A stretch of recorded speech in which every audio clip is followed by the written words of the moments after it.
Aleluia. Queridos, eu fiquei orando ontem, um tempão aqui, falando: Deus, me dá uma direção. Deus, fala comigo. Deus, qual é a palavra? Chegou numa altura do dia, até falei com a Cássia, com o Mateus, e falei: olha, no domingo é o pastor que prega, por mais que eu não sei o que eu vou falar ainda, mas até a última hora Deus vai falar. E quando foi à noite, o Espírito Santo soprou algo no meu espírito, e eu quero compartilhar com você nessa manhã. Amém. O tema hoje é: quando estou fraco, sou forte.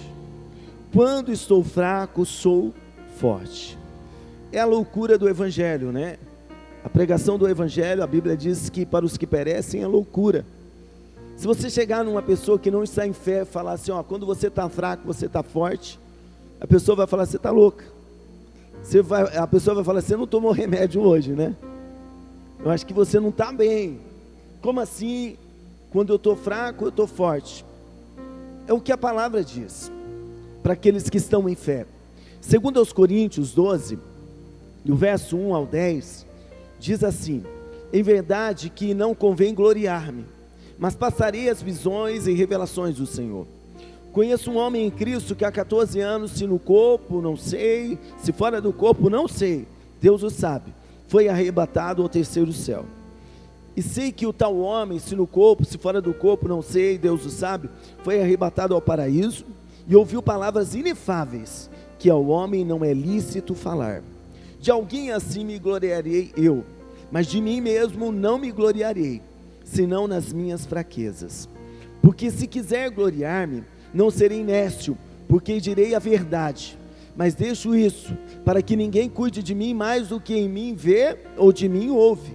E para que não me exaltasse, pela excelência das revelações, foi-me dado um espinho na carne, a saber, um mensageiro de Satanás, para me esbofetear, a fim de não me exaltar, acerca do qual 3 vezes orei ao Senhor, para que se desviasse de mim.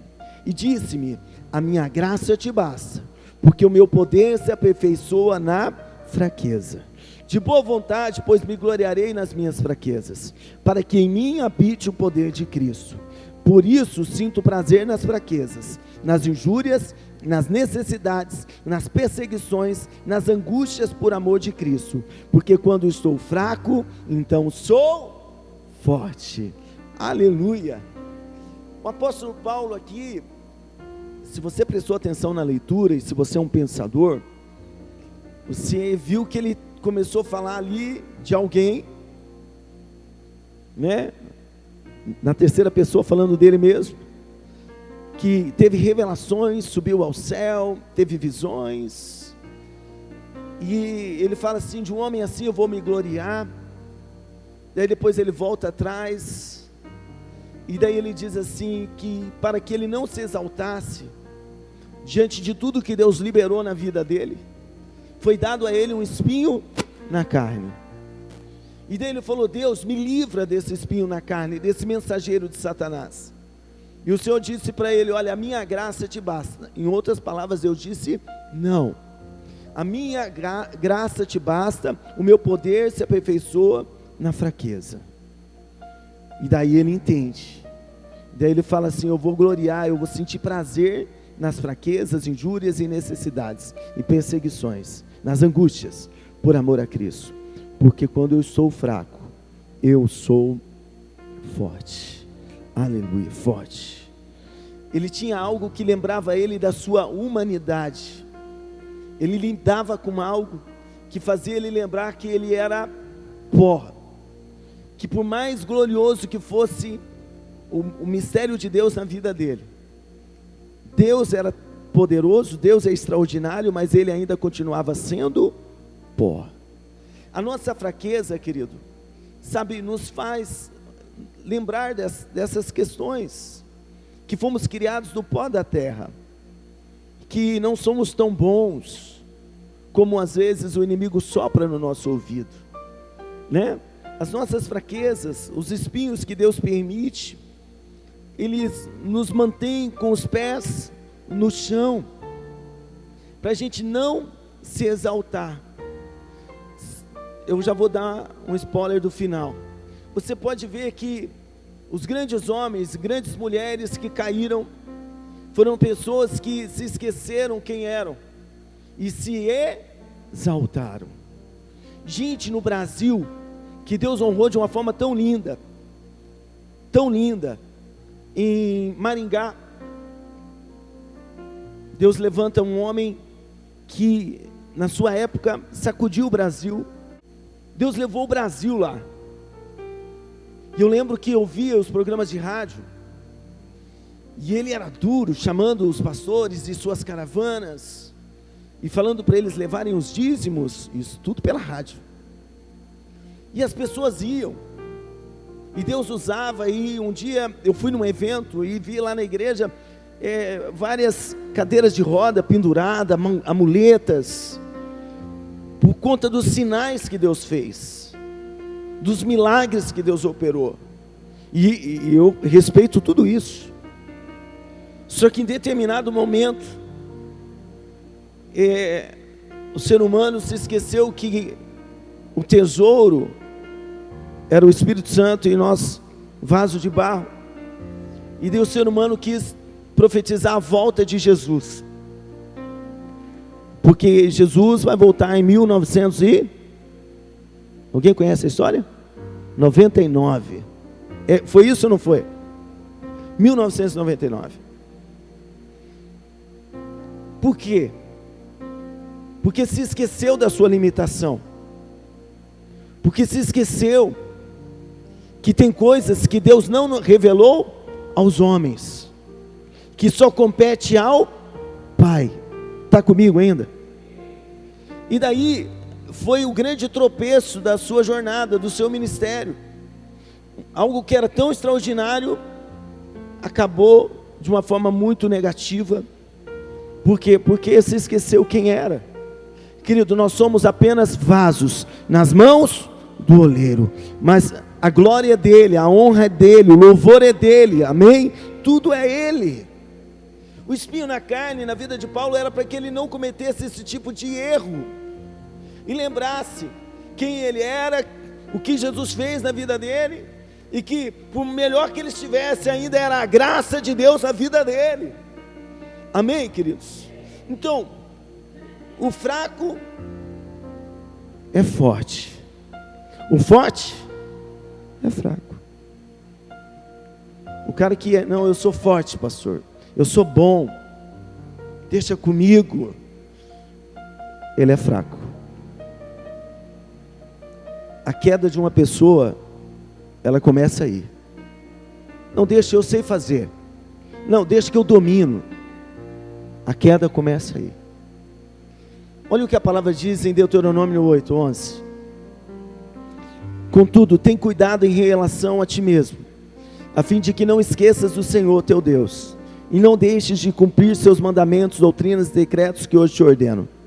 Não aconteça que, havendo comido e estando plenamente saciado, havendo construído casas confortáveis e habitando nelas, havendo se multiplicado o teu gado e o número de tuas ovelhas sendo aumentado, e também se multiplicado tua prata e teu ouro e tudo o que tiveres, que teu coração se ensoberbeça e venhas a te esquecer do Eterno, o teu Deus, que te fez sair livre da terra do Egito, da casa da escravidão, que te conduziu através daquele imenso e perigoso deserto, cheio de serpentes e escorpiões mortais, e que numa terra seca e hostil tirou água da rocha para te saciar a sede, que no deserto te sustentou com maná que teus antepassados não conheciam, para te humilhar e para te provar, com o objetivo de proporcionar o melhor para ti no futuro.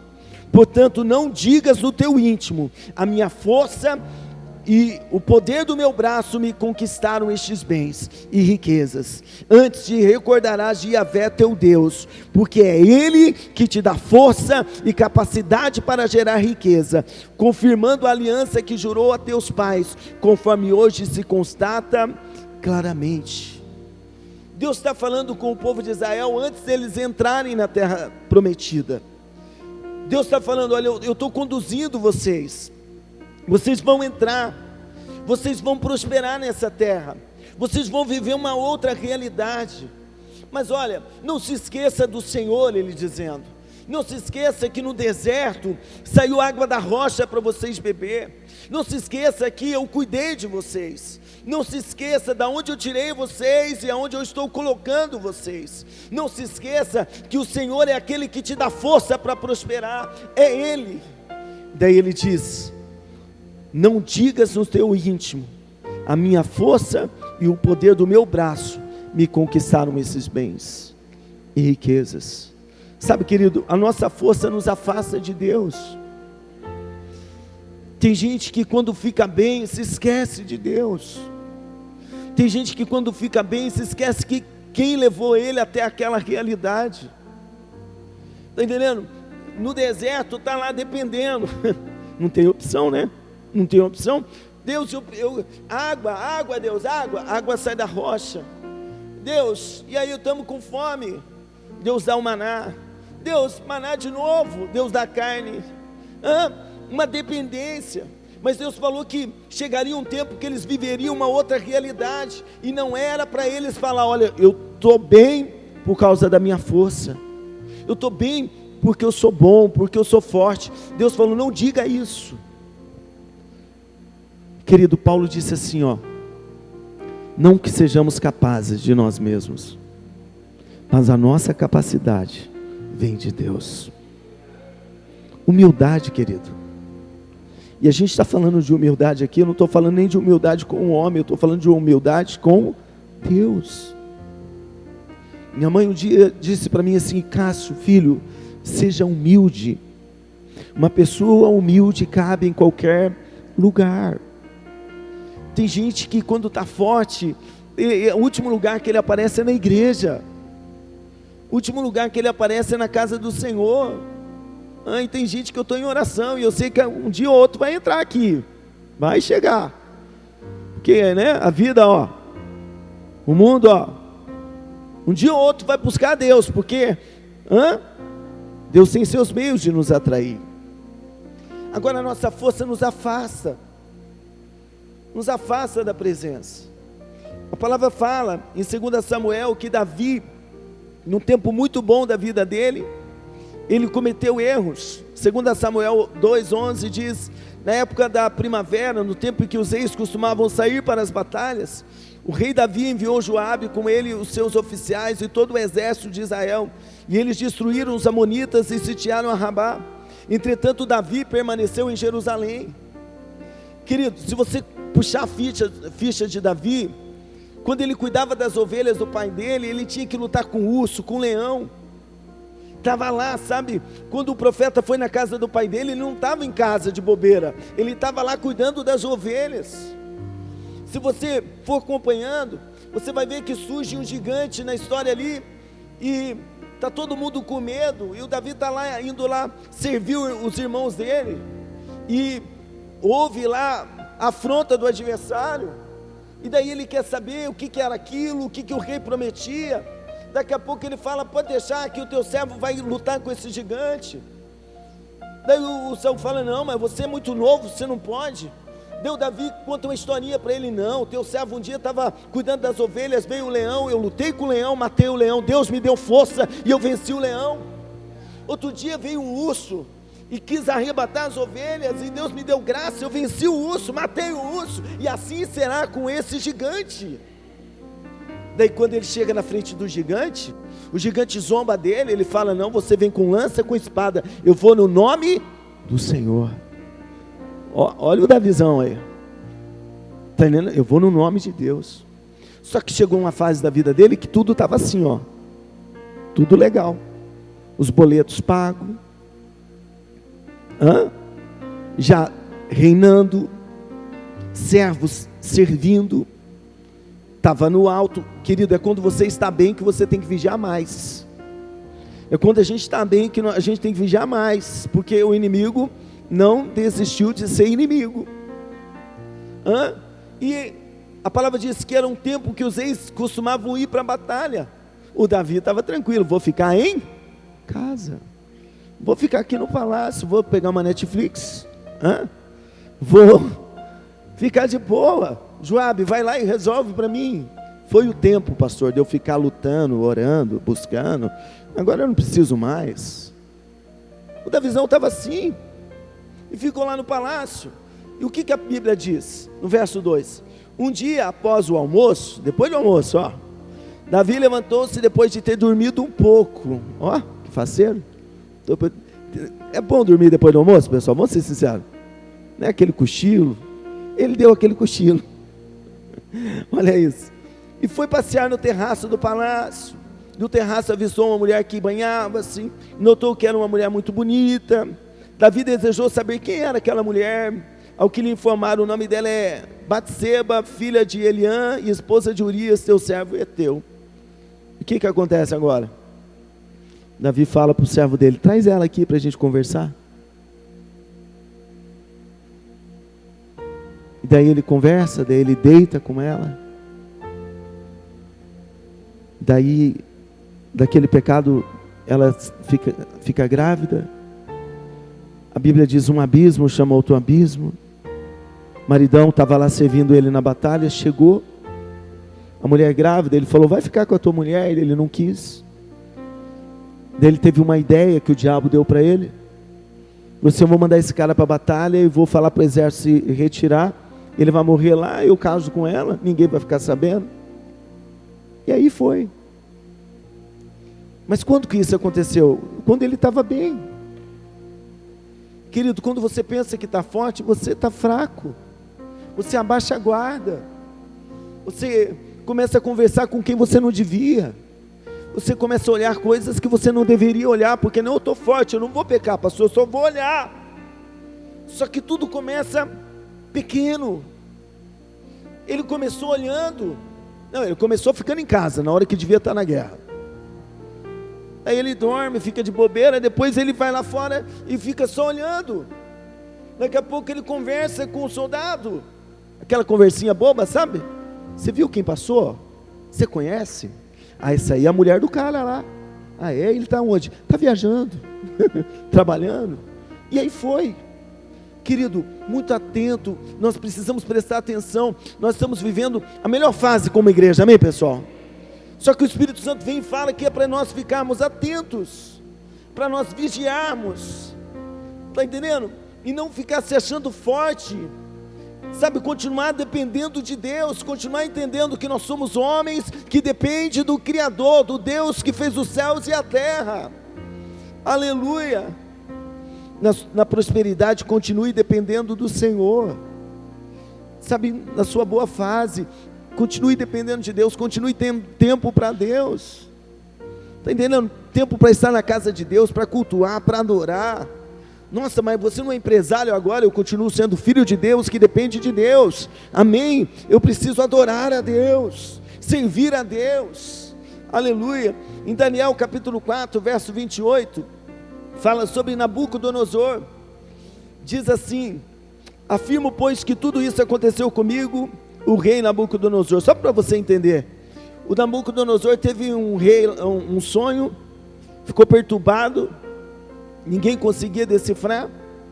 Daí ele pega e compartilha com Daniel, e no sonho, uma árvore muito grande que chegava no céu, dava muitos frutos, todo mundo vinha comer dessa árvore, ficar na sombra dessa árvore, e de repente essa árvore é cortada, e fica só o tronco e a raiz. Daí o Daniel fala para ele assim: olha, a visão não é muito boa não, queria eu que fosse dos seus inimigos que Deus estivesse falando, mas Deus está falando de você. Essa árvore grande é você, e já foi dada uma ordem que seja cortada, mas Deus vai deixar o tronco e a raiz. Vão se passar 7 tempos, até que você reconheça que o Deus dos céus governa sobre a terra. Só que o Nabucodonosor ouviu aquilo ali e ignorou, e olha o que ele faz. 12 meses mais tarde, um ano depois, quando o rei estava caminhando pelo terraço do palácio real da Babilônia, comecei a meditar, ele falando: acaso não é essa a grande Babilônia que eu mesmo edifiquei para ser minha residência, e capital do meu reino, mediante a força do meu magnífico poder, e para a glória da minha majestade? E o rei ainda estava balbuciando estes pensamentos consigo mesmo, quando veio do céu uma voz que declarou: eis que esta é a sua sentença, ó rei Nabucodonosor. Toda a tua autoridade real foi tirada, serás expulso do meio dos homens, e a tua morada será entre os animais silvestres. Te alimentará de capim como os bois, e passarão 7 tempos até que reconheças que Elá, o Altíssimo, tem todo o domínio sobre os reinos dos seres humanos, e os concede a quem quer e quando deseja. E naquela mesma hora a palavra se cumpriu integralmente sobre Nabucodonosor.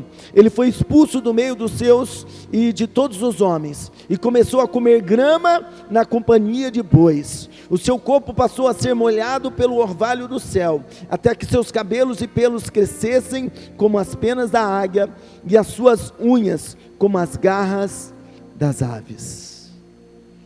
Olha o que Deus fez com ele. Deus alertou ele. Primeiro, Deus sempre nos alerta, viu, igreja?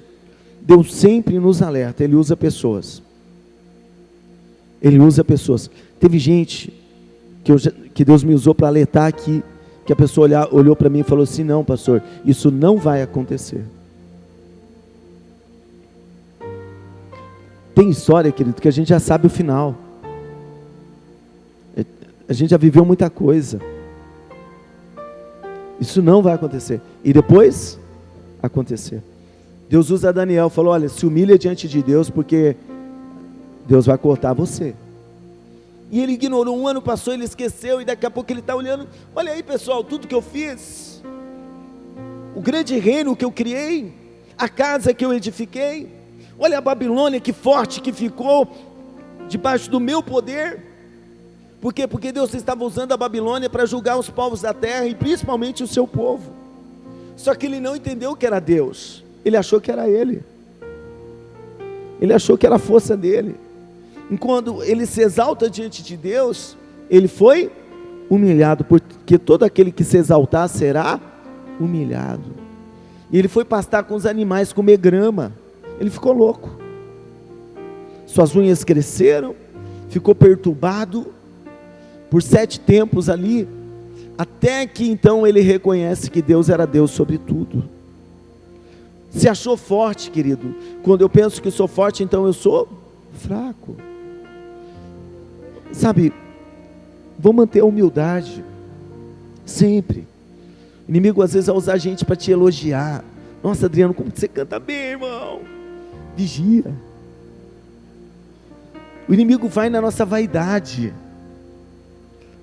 Tem um filme chamado Advogado do Diabo, e o diabo, durante todo o filme ali, ele trata na vaidade daquele advogado. E depois que ele dá a volta por cima, que ele consegue reconsiderar tudo no final, o diabo fala assim: nossa, você podia escrever um livro. Um livro? Eu banco você. Agora ele aparece através de uma outra pessoa. Querido, cuidado. Mantenha a humildade, sabe, mantenha os pés no chão, sabe, lembra sempre que tudo é graça, tudo é a misericórdia de Deus, não é a nossa justiça, é a justiça dEle, é a obra de Cristo, não é a nossa perfeição, é a perfeição de Cristo que nos salvou, que nos resgatou, é a graça dEle que nos mantém de pé, é a sua misericórdia toda manhã sobre a nossa vida. Quando alguém vem e fala: nossa, tudo que você fez, lembra do Nabuco? Lembra? Não faz que nem ele não. Diz: não, irmão, não fui eu não. Não, não fui eu não. Foi Deus. A misericórdia dele. Porque tem gente que bate no peito: ó, eu tenho porque eu fiz.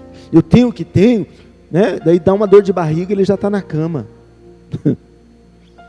Conhece que tudo é Deus, irmão. Tudo é Ele. Deus vai nos levar a lugares que nós nunca sonhamos, você crê? Mas quando a gente chegar lá, foi Deus, foi Ele, aleluia. 2 Coríntios 12, para encerrar, eu volto na declaração do apóstolo, verso 7, e para que não me exaltasse pela excelência das revelações, foi-me dado um espinho na carne, a saber, um mensageiro de Satanás para me esbofetear, a fim de não me exaltar, acerca do qual 3 vezes orei ao Senhor para que se desviasse de mim, e disse-me: a minha graça te basta, porque o meu poder se aperfeiçoa na fraqueza. De boa vontade, pois me gloriarei nas minhas fraquezas, para que em mim habite o poder de Cristo. Por isso sinto prazer nas fraquezas, nas injúrias, nas necessidades, nas perseguições, nas angústias por amor de Cristo, porque quando estou fraco, então sou forte. Na nossa fraqueza nós dependemos de Deus. Na nossa fraqueza, quando a gente se sente fraco, o que a gente pensa? Eu vou na igreja, eu preciso de uma palavra, eu vou no grupo familiar, eu estou precisando de uma oração. Nós dependemos do Senhor na nossa fraqueza. Na nossa fraqueza nós temos um coração humilde, não, ai de mim se não for Deus na minha vida, humildade no coração. Na nossa fraqueza nós conseguimos orar, porque nós entendemos que tudo vem do céu, vem de Deus, e se Ele não fizer, nós não temos força em nós mesmos para fazer. Na nossa fraqueza nós dizimamos, porque entendemos tudo vem de Deus. Nós entendemos, não, eu trabalho porque Deus me deu emprego, eu trabalho porque Deus me deu saúde, se eu tenho o que tenho, porque vem de Deus. Amém? Na nossa fraqueza nós fazemos o que o apóstolo disse em Filipenses 4,13: tudo posso naquele que me fortalece, né? Se ficar só tudo posso, fica soberbo, né? Já errou, mas tudo posso naquele que me fortalece. Quando vocês recebem essa palavra, levanta a tua mão e diga: Senhor Jesus, eu recebo a sua palavra para a minha vida nessa manhã.